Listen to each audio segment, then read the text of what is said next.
Magandang araw kaibigan. Ang unang mensahe na maririnig ninyo ngayon ay tugon ng Panginoon sa isang comment na naghahanap ng himala bilang patunay na ako raw ay sugo ng Diyos. Gaya ng mga apostol ni Jesus na gumawa ng mga himala noon. Uulitin ko po, hindi po ako humihingi ng pagkilala o pansin mula kanino man. Hindi po ito tungkol sa akin. Ang sinishare ko sa inyo ay mensaheng mula mismo sa Panginoon. Ako ay mensahero lang na sumusunod. Malaya po kayong huwag makinig tulad ng kalayaang ibinigay sa atin ng Diyos, kung pipiliin nating siya ay makasama sa buhay na walang hanggan o hindi.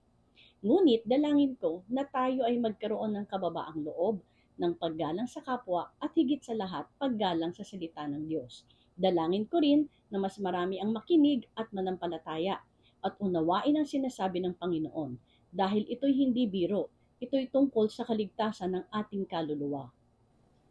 Ito po ang aking narinig at isinulat noong May 8, 2025 at 3 p.m.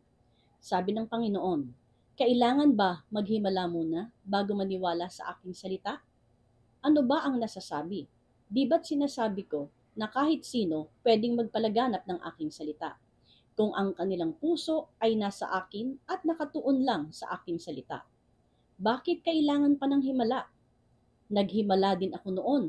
Pero ano ang ginawa ng mga taong walang pananampalataya sa akin? Ganon din ang mga apostol ko na sinasabi ninyo. Anong ginawa ninyo? Di ba't pinatay din ninyo sila?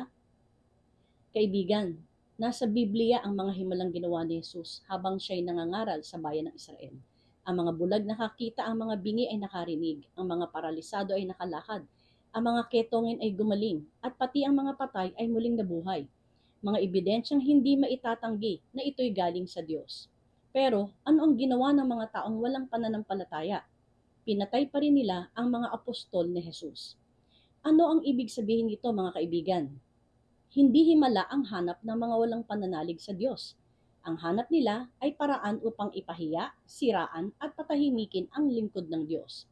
At dahil hindi mapapatahimik ang tunay na lingkod ng Diyos, kamatayan na lamang ang tanging paraan upang sila ay tuluyang mawala. Ganyan po ang galit ng mga tao sa katotohanang sumasalungat sa kanilang paniniwala dahil ayaw nilang tanggapin na mali sila. At tulad ng kanilang mga ninuno, sila rin ay nalinlang ng diablo at ng mga demonyo. Kung ikaw, kaibigan, ay tunay na naglilingkod sa tunay na Diyos, nasaan ang pag-ibig? Kung una mong ginagawa ay usigin at patahimikin ang iyong kapwa dahil lamang sa napapaso ang iyong tenga sa sinasabi niya at nabubunyag ang kasinungalingang matagal mo nang pinaniniwalaan. Hindi ba't inutusan tayo ng Diyos na hanapin siya at manatili sa Kanya? Sapagkat nasa Kanya ang katotohanan at ang katotohanan iyon ang magpapalaya sa atin. Ito naman po ang pangalawang mensahe na galing sa Panginoon na aking narinig at isinulat noong May 5, 2025 at 9:40 a.m. Ito ang sabi ng Panginoon. Kahit makakita sila ng himala na manggagaling sa akin, may duda sila at magsasabi na galing sa demonyo ang himalang nakita at nasaksihan nila. Subukan mong maghimala ang sugo ni Satanas sa kanila. Sasambahin at pupurihin pa nila dahil ang gusto nila yung manggagaling sa tao ang himala. At sinasabi na nakakausap ko ang Panginoon at ito ang sinabi sa akin. Ako ay magpapagaling ng may sakit at makakapagpalayas ng demonyo at kulam. Kung iyong pagmamasdan, akala mo talaga tunay na siya ay aking lingkod dahil puro papuri ang sinasabi sa akin. Ngunit ang laman ng kanyang tahanan ay puro Diyos-Diyosan na walang buhay. Kaya sinasabi ko sa inyo, mag-ingat sa ganung uri ng tao. Tulad ng sinabi ko, kinasusuklaman ko ang mga sumasamba sa mga Diyos-Diyosan na gawa ng tao at mga nasa dagat, lupa at mga nakikita sa langit. Purihin ang Panginoon. Maraming salamat po aming Diyos. Tanong mga kaibigan, ano sa tingin ninyo ang pinakamabisang paraan na gagamitin ng Diablo para makapandin lang nang hindi mo namamalayan isang bagay na hindi mo iisiping masama, pero unti-unti ka palang lumalayo sa katotohanan? Basahin natin ang sinabi ng Diyos sa Biblia. Sabi ni Jesus sa Matthew 15 verse 3, bakit ninyo nilalabag ang utos ng Diyos alang-alang sa inyong tradisyon? At sa Mark 7 verse 9, Ang galing ninyo sa pagsuway sa utos ng Diyos para lang masunod ninyo ang inyong tradisyon. Ayon sa Merriam-Webster Dictionary, ang tradisyon ay isang nakasanayang paniniwala o gawain na minanamula sa mga naunang henerasyon, gaya ng mga parelihiyong ritual o kaugalian sa lipunan. At ayon naman sa Holman Illustrated Bible Dictionary, ang mga tradisyon ay mga kaugaliang gawa ng tao na minsan ay salungat sa banal na salita ng Diyos. Marami sa atin ang sumusunod sa katuruan at gawi ng ating mga ninuno. At dahil sa tiwala natin sa kanila, hindi na natin sinusuri kung ito ba ay dapat ipagpatuloy at higit sa lahat kung ito ba ay naayon sa salita ng Diyos. Ngayon po, pakinggan natin ang sinasabi sa Exodus 20 verses 3 to 6. Sabi ng Diyos, huwag kang magkakaroon ng ibang Diyos sa harap ko. Huwag kang gagawa para sa iyong sarili ng inukit na larawan o ng anumang kawangis ng anumang nasa langit sa itaas o ng nasa lupa sa ibaba o ng nasa tubig sa ilalim ng lupa. Huwag mo sila yuyukuran o paglilingkuran man sila, sapagkat akong Panginoon mong Diyos ay Diyos na mapanibughuin, na aking pinarurusahan ang mga anak dahil sa kasamaan ng mga magulang hanggang sa ikatlo at ikaapat na saninlahi ng mga napopuot sa akin.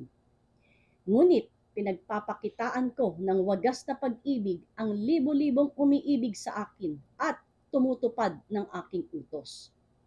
Yan po ang una at ikalawang utos ng Diyos sa 10 utos na ibinigay niya kay Moses, na isinulat mismo ng kanyang daliri sa tapyas na bato sa bundok ng Sinai. Mahigit 3,500 years na ang nakalipas. O ayon sa mga scholar, tinatayang 1,446 hanggang 1,500 BC. Ngayon kaibigan, malinaw na inutos ito ng Diyos sa lahat ng tao. Pero bakit napakarami pa rin ang hindi sumusunod? Anong idadahilan natin sa Diyos upang ipagtanggol ang ating pagyuko sa mga ribulto? Mga imaheng gawa sa kahoy, bato o bakal. Hindi mo ba alam na ang pagyuko sa kanino man ay simbolo ng pagsuko ng iyong sarili sa niluluhuran mo? Hindi ba't ang tao ay nilikha sa wangis ng Diyos? At binigyan tayo ng kapangyarihan upang pangalagaan at pamunuan ang lahat ng kanyang nilikha. Kaibigan, mas mahalaga ba ang mga bagay na gawa ng kamay ng tao kaysa sa iyo, na nilikha ng Diyos ayon sa kanyang wangis? Para ito ay iyong luhuran at paglingkuran. At hindi ba't malinaw na sinabi ng Panginoon na kinamumuhian niya ang pagsamba sa mga Diyos-Diyosan? At ang gumagawa nito ay tinuturing niyang galit sa Kanya. Ibig sabihin, sa paningin ng ating tunay na Diyos, kapag ginawa ng tao ang bagay na ito, ito'y katumbas ng pagkamuhi sa Kanya. Kaya may parusang umaabot hanggang sa ikatlo at ikaapat na salinlahi, sapagkat siya ay Diyos na mapanibughuin. At dapat lang, sino ba ang tunay na manlilikha? Hindi ba't siya ang ating Ama? Ngayon, isipin mo ito kaibigan. Kung ikaw ay ama at hindi ka kinikilala ng sarili mong anak bilang ama nila, sa halip, ang kinikilala nilang ama ay ang iyong kapitbahay. Hindi ka ba masasaktan at magseselos? Habang ikaw ang nagpapakahirap maghanap buhay para mabigyan sila ng maayos na buhay, masasaktan ka, di ba? Ang Diyos pa kaya na lumikha sa atin, nagbibigay ng lahat ng ating pangangailangan, at patuloy na nagpapakita ng awa sa ating araw-araw. Paano ba natin dapat sambahin ang Panginoon? Sabi ni Jesus sa John 4 verse 24, ang Diyos ay Espiritu, at ang mga sumasamba sa Kanya ay kailangang sumamba sa Espiritu at katotohanan. Iyan kaibigan ang tunay na pagsamba, hindi ayon sa tradisyon ng tao, kundi sa katotohanan ng Diyos. Kung may katotohanan na dapat nating alamin at sundin, ito ay dahil mayroong kasinungalingan na paraan na ginagawa ng tao sa kanilang pagsamba. At ito ay nagmula sa kaaway, upang tayo ay ilayo sa katotohanan. Ang utos na siya'y dapat sambahin sa Espiritu ay nanggaling mismo sa bibig ng Diyos, at siya ay hindi nagbabago. Alam mo rin ba kaibigan na si Satanas, ang Diablo, ay nag-aanyong anghel ng liwanag upang madaya ang mga tao? Alam ng diablo ang salita ng Diyos at alam niyang malapit na ang katapusan niya, na siya'y itatapon sa lawa ng apoy at asupre ayon sa Revelation 20:10. Kaya't ganoon na lang ang walang tigil niyang panlilinlang, sapagkat alam niyang kaunti na lamang ang panahon niya. Kaya nga, kinakausap tayo ng Panginoon ngayon na inyong naririnig dahil ginigising niya tayo upang tayo ay hindi mapahamak dahil mahal na mahal niya ang bawat isa sa atin na kanyang nilikha. Ang kanyang salita ay para tayo ituwid. Ang problema, tayo ang umaayaw, tayo ang tumatalikod dahil maraming tao ang masyado ng matalino. Ayaw nang maniwala sa mga bagay na hindi nila nakikita. At minsan, inaangat pa nila ang sarili nilang katalinuhan higit sa paliwanag ng Diyos, para bang higit pa ang kanilang karunungan sa Diyos. Kaibigan, sa huli, isang bagay lamang ang mahalaga. Hindi kung gaano karami ang alam mo sa Biblia, kung ikaw ba ay may titulo, at hindi rin kung gaano kabait ang tingin ng mundo sa iyo. Ang tanong ay, may takot ka ba sa Diyos? At sinusunod mo ba ang kanyang mga utos? Sapagkat ito ang sabi ng salita ng Diyos sa Ecclesiastes 12 verse 13. Matakot ka sa Diyos at sundin mo ang kanyang mga utos, sapagkat ito ang buong katungkulan ng tao.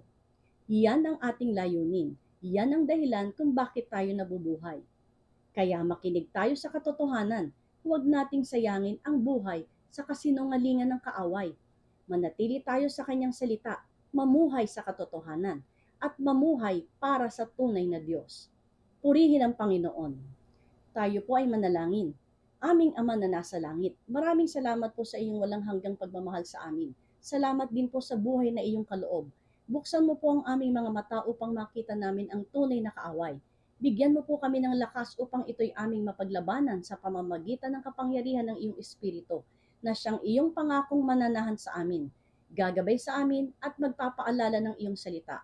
Patawarin mo po kami sa paglabag namin sa iyong mga utos, na siyang nagpapalungkot sa iyo, O Panginoon. Palakasin mo po ang aming pananampalataya upang kami ay manatili sa iyo at iligtas mo po kami mula sa tunay naming kaaway. Pinupuri at sinasamba ka namin sa dakilang pangalan ni Jesus, ang aming Panginoon. Amen.